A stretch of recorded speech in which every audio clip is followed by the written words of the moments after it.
Bapak Ibu, mari kita berdoa. Ya Allah, tiba saatnya bagi kami untuk kami merenungkan firman Tuhan.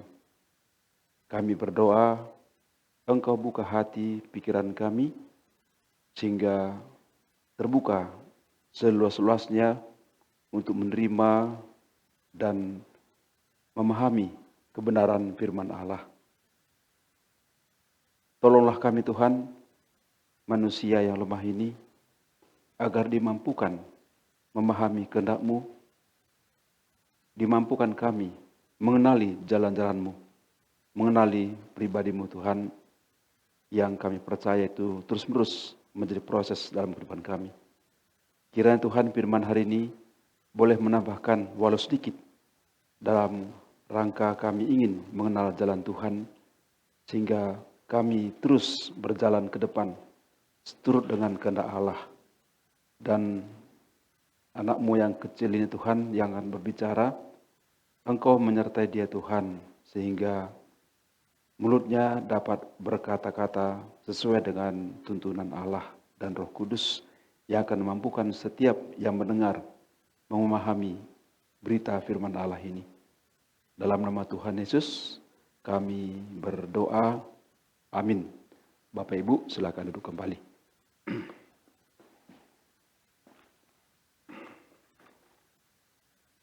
Ya, dalam pembacaan firman Allah tadi kita melihat ada dua bagian ya yang dibacakan bagi kita semua, yaitu Daniel yang berkehendak untuk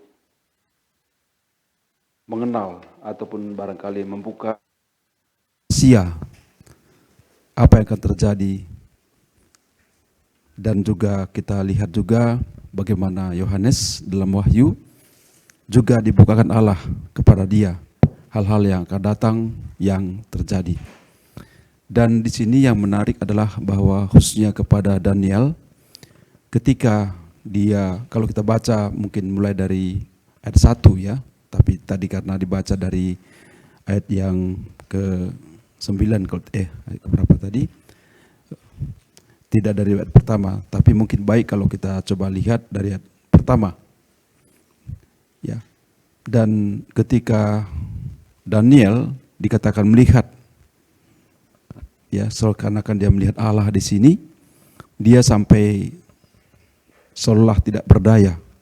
Dia mungkin pingsan dan dia mengalami satu yang saya pikir secara fisik ini cukup berat juga begitu ya. Tetapi ada yang menguatkan dia dengan berseru, jangan takut. Ini juga merupakan hal yang disampaikan kepada kita pada hari ini, jangan takut. Dalam berbagai hal yang memang secara normal seakan-akan masuk akal bahwa memang kita takut. Tetapi ada kekuatan baru terus-menerus dari firman Allah yang bisa menjadi andalan kita. Ada seorang yang bernama Andrew Jackson mengatakan bahwa musuh yang paling berbahaya adalah ketakutan dan rasa bimbang. Sedangkan teman yang paling setia adalah keberanian dan keyakinan. Apalagi bagi kita, keyakinan itu, keberanian itu adalah karena Allah, pendampingan dari Tuhan. Jadi Bapak Ibu, kalau saya lihat dari apa dikatakan oleh Andrew Jackson ini, bahwa musuh paling berbahaya adalah ketakutan, dan itu ada pada diri kita, tidak jauh. Jadi ini yang harus kita pahami, sehingga musuh yang dikatakan musuh paling besar ini bisa kita handle bersama-sama. Harus juga kita akui memang bahwa siapa sih kita? Bahwa kita sebetulnya adalah manusia yang rapuh dan getas. ada emosi yang terus-menerus juga sering berdampak dalam kehidupan kita. Emosi berupa ketakutan, rasa cemas, bimbang, khawatir. Apa yang Bapak Ibu atau barangkali kalau kita amati orang-orang sekitar kita, ketika mereka rasanya ada ketakutan yang begitu besar. Secara fisik mungkin nampak mereka berkeringat dingin. Mereka tidak bisa tenang. Barangkali badan mereka bergetar. Dan mereka tidak bisa berpikir. Mungkin juga barangkali nafsu makan pun turun. Padahal di depan dia barangkali ada makanan yang begitu nikmat sebetulnya. Dan banyak hal lagi. Itulah emosi orang yang dalam ketakutan. Dan saya baca juga tadi Daniel, begitu datang apa yang dilihat yang tidak terduga oleh dia cemas takut, walaupun dalam konteks ini yang datang adalah Allah sendiri. Yang menghadirkan diri kepada Daniel. Apalagi kalau ketakutan itu bagi kita sering adalah sesuatu bayangan kita yang gelap. Yang tidak ada pengharapan, seakan-akan tidak ada harapan di situ. Bisa terbayang oleh kita. Dan sering juga memang kadang-kadang ketakutan itu bergantung masa dan fasanya juga. Kalau seorang anak misalnya, dia khawatir kalau dia barangkali merasa memiliki temannya yang musuhan dengan dia, dan dia tidak mampu untuk melawan. Saya ingat dulu ketika saya masih kecil, di kelas itu saya yang paling kecil. Sehingga saya sering diganggu oleh teman. Kadang-kadang saya dilempar kapur dari belakang, begitu saya lihat orang diam semua. Saya tahu siapa sebetulnya, karena itu sering cenderung mengganggu saya memang. Tapi saya nggak berani. Saya juga takut, ya itu mungkin ada di kami setempat ya. Paling takut saya kalau nama ayah saya diketahui orang lain. Kadang-kadang ada orang yang menyebut-nyebut bapak kita, itu saya tersinggung sekali, tapi saya nggak berani. Dan saya sering sekali itu dijodohin, tahulah anak kecil ya, kalau dijodohin begitu, itu malu sekali, tapi nggak berani melawan. Dan itu dasar bagi saya, sehingga saya pernah bercita-cita jadi pilot pesawat terbang. Dengan maksud, saya kenali semua siapa yang saya rasa musuh, tapi saya tidak berani melawan, saya akan jadi pilot, dan saya akan terbang. Lalu ketika saya menyetir pesawat terbang saya akan kembali ke kampus saya buat rendah, lalu saya buka jendela, lalu saya ludahi dia, dan dia tidak bisa mengejar saya. Itu saking saya takutnya, saking saya pikir itulah cara keluar bagi saya. Itu anak-anak. Ketika mahasiswa, ya ketika sebelumnya ya, ketika masih SMP, SD lulus, saya disekolahkan ke Medan. Tahu-tahu waktu itu adalah sejarah paling pahit saya rasakan. Saya tidak diterima di SMP, Pak. Karena saya di kampung itu belajar kan bahasa Karo ya. Saya nggak ngerti bahasa Indonesia. Semua soal ujian saya jawab dalam bahasa daerah. Apa alat musik, apa ini gitu. Semua saya buat dalam bahasa daerah karena saya memang ngerti bahasa Indonesia. Tapi waktu itu Pak kebetulan wakil kepala sekolah itu dia marga bangun, dan kebetulan dia mahasiswa di UPI IKIP waktu namanya, dan dosen itu abang saya, bukan abang kandung tapi saudara dari ibu kami bersaudara. Melalui dia lah saya bisa diterima di SMP. Dan waktu itu maaf, kami melakukan satu hal yang tidak baik, disogok Pak. Saya disogok 5.000 waktu itu, 5.000 tapi tahun 73. Sehingga 5.000 itu bisa kita konversi jadi berapa juta sekarang ya. Dan kepala sekolah itu bilang, wakil kepala sekolah itu Pak Bangun namanya, dia ngajar kami itu namanya CV Hukum. Kalau sekarang PKN ya. Dia selalu bilang di kelas itu, wah kamu alam tak, kalau bukan karena saya kamu tidak bisa masuk SMP di sini. Aduh, cemas lagi. Saya paling cemas kalau dia masuk, karena selalu dibilang seperti itu. Maka saya mencoba belajar sekuat mungkin, bahasa Indonesia pun saya pelajari sehingga bisa berbahasa Indonesia. Karena teman-teman saya pun mengejek. Dan saya berusaha dan kebetulan Tuhan berikan pada saya satu hal di mana saya senang dengan otak kiri, analisis matematik, dulu ilmu alam namanya fisika, dulu namanya ilmu hayat biologi. Kalau pelajaran itu maaf, guru saya pun kadang-kadang sering bertanya kepada saya. Ini coba ini bagaimana coba? Saya ditanya di situ. Nah lalu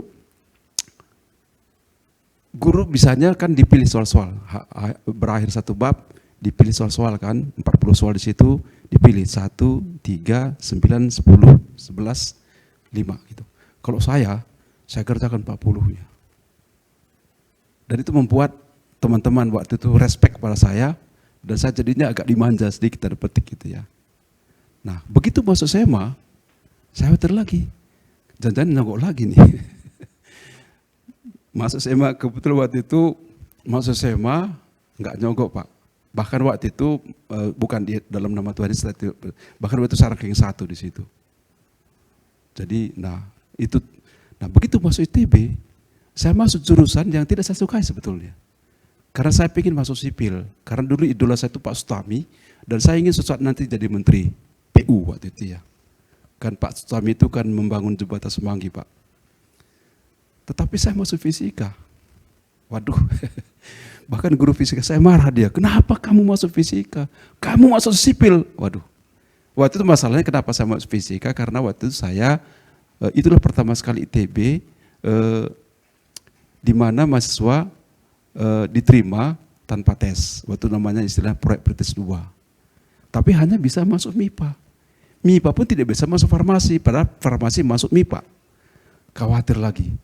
Karena orang bilang kalau kamu nanti masuk fisika, kamu hanya bisa jadi guru. Ibu saya juga bilang begitu. Ibu saya kan nggak tahu tentang sekolah, tapi begitu saya pulang kampung, dia bilang melalui kakak, adikmu itu dia masuk ITB, kata orang bagus ITB, tapi kata orang dia hanya bisa jadi guru. Coba tanya nanti dia, terus apa dia sebenarnya katanya? Karena ibu saya kan tamat SD pun tidak, jadi nggak ngerti gitu. Khawatir lagi. Khawatir terus. Begitu sudah lulus, khawatir lagi. Jadi secara umum orang sudah lulus kuliah juga khawatir soal pekerjaan. Begitu dapat pekerja, khawatir soal karir. Bagi belum berkeluarga, khawatir soal teman hidup. Begitu karir oke, khawatir lagi anak-anak. Anak-anak sudah besar, khawatir lagi. Nah paling akhir khawatir apa? Dengan penyakit. Saya lihat kadang-kadang kalau dua usia yang lansia begitu ya, mereka tidak lagi bicara soal karir. Tapi mereka bicara soal obat herbal lah, soal tensi. Pak Yopi juga waktu itu cerita ya bagaimana dia anjurkan saya beli obat di sana. Jadi kami tidak lagi bicara soal karir, tapi soal kesehatan. Jadi semua memang ada fasa-fasanya, rasa takut, khawatir itu muncul. Itu alami sebetulnya. Ya. Tapi secara umum kadang-kadang memang khawatir kita itu adalah soal-soal berhubungan dengan kehidupan kita. Pertama, menurut survei yang paling takuti orang itu sebenarnya kematian. Makanya orang takut sakit, karena ujungnya sakit gak sembuh, apalagi divonis tinggal sekian lagi, udah.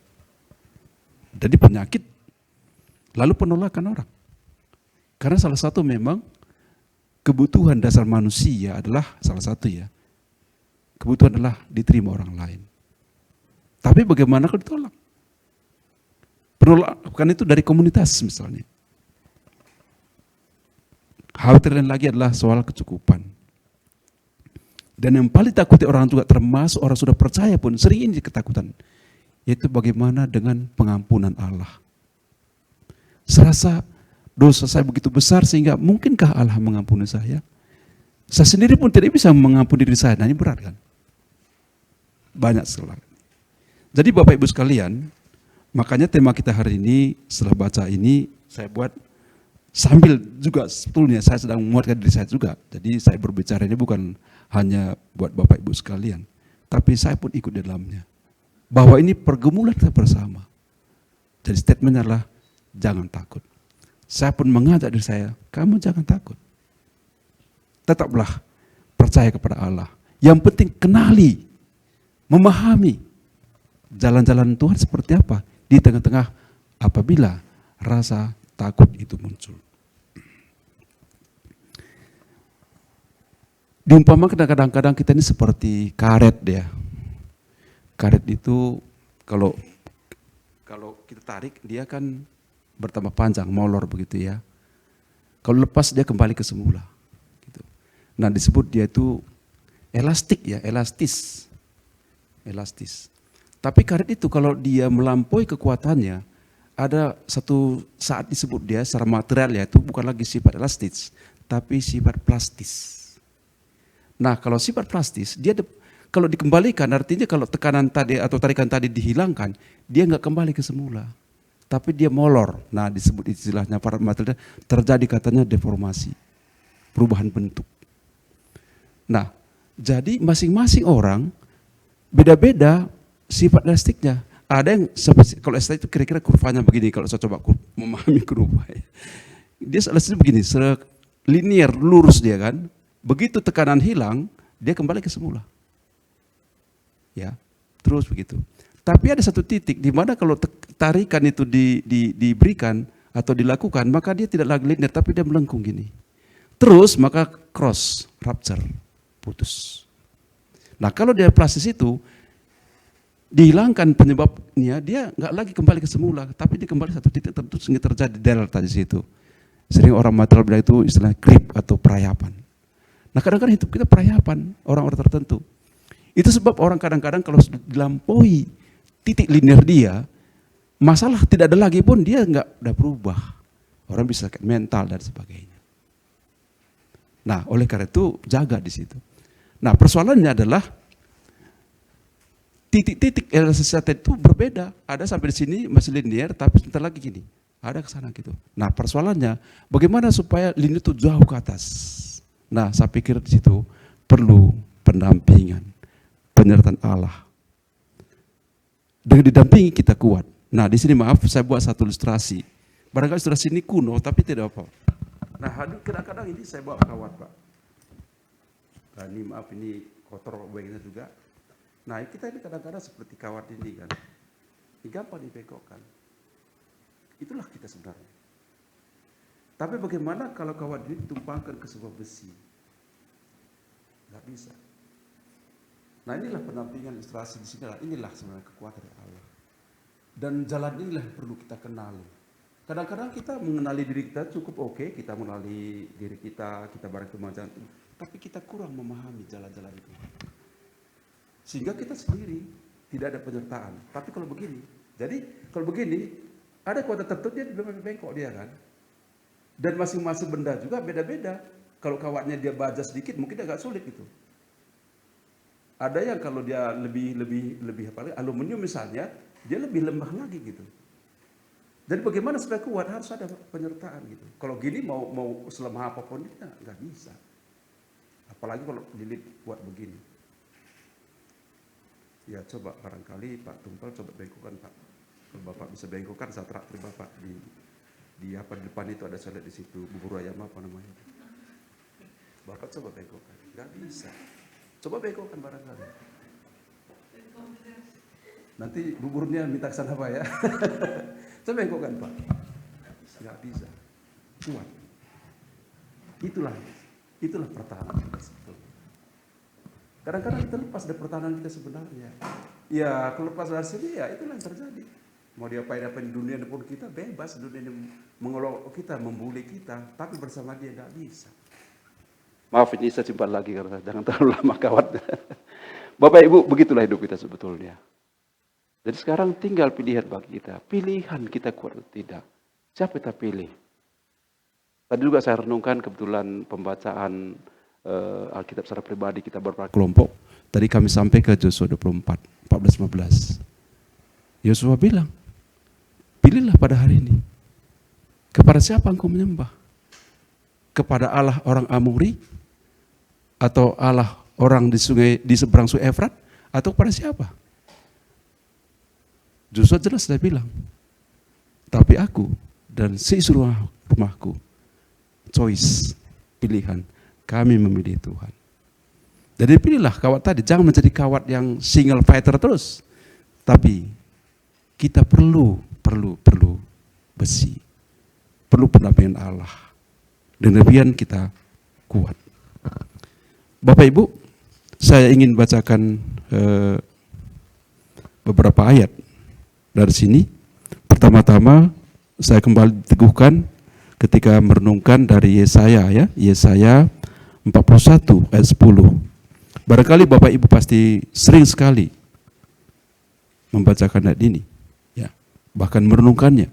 Tapi hari ini tidak bosan-bosannya kita coba renungkan kembali ini. Yesaya 41 ayat 10, janganlah takut sebab aku menyertai engkau. Janganlah bimbang sebab aku ini Allahmu. Aku akan meneguhkan, bahkan akan menolong engkau. Aku akan memegang engkau dengan tangan kananku yang membawa kemenangan. Inilah janji Allah. Dan Allah setia. Dan pasti dilakukan ini. Masalahnya kita pilih dia atau tidak. Jadi di kita sebenarnya intinya. Mau kita khawatir, ya kita membuat. Mau kita kuat dalam rasa khawatir, kita juga akan bisa membeli jalan. Pilihlah Allah. Ya. Nah kemudian Amsal 3 ayat 5-6. Ini pun ayat yang pasti Bapak Ibu sering baca. Dikatakan demikian. Akuilah dia dalam segala lakumu, maka ia akan meluruskan jalanmu. Janganlah engkau menganggap dirimu sendiri baik, bijak. Takutlah akan Tuhan dan jauhilah kejahatan. Inilah janji Allah, inilah firman Tuhan, inilah kekuatan baru bagi kita. Yesaya 41 ayat 10 tadi, dan juga nasihat dari penulis Amsal, bahwa kita mengakui Allah. Ya. Akuilah dia dalam segala lakumu. Jangan engkau anggap dirimu pintar dan bijak. Takut kepada Tuhan. Jadi tugas kita sekarang adalah, mari kita merespon kasih Allah.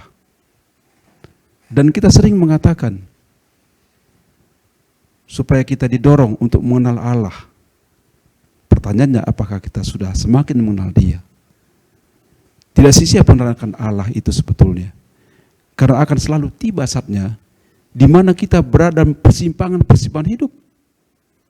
Dan kadang-kadang kita butuh betul-betul situ pendampingan Allah. Maka Bapak Ibu sekalian, mari kita mengenal gembala kita. Mari kita mengenal Allah kita. Mari kita berdoa.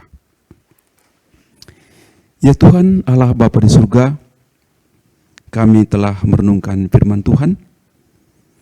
Suatu ajakan bagi kami. Janganlah takut. Sebagaimana Engkau meneguhkan Daniel ketika dia tidak tahan melihat pemandangan depan dia kehadiran-Mu Tuhan. Dia secara fisik tidak kuat. Tapi Engkau mengatakan jangan takut. Apalagi kami Tuhan. Sering sekali bayang-bayangan ketakutan, khawatir, cemas, ragu di depan mata kami. Dan tidak hanya hari ini, besok lusa pun mungkin akan seperti terus. Persoalannya Tuhan bagi kami adalah kami berjalan mengenali langkah-langkah Tuhan, memahami kehendak-Mu dalam hidup kami. Karena itulah senjata dan kekuatan kami. Terima kasih Tuhan untuk ini. Biarlah Roh Kudus terus ingatkan kami akan firman Tuhan yang sudah kami dengar. Sehingga Tuhan kami boleh terus melangkah maju ke depan. Dan kami tidak berubah oleh apapun. Bagaimana kami terus setia kepada Engkau. Dalam nama Tuhan Yesus kami berdoa. Amin. Terima kasih. Tuhan berkati.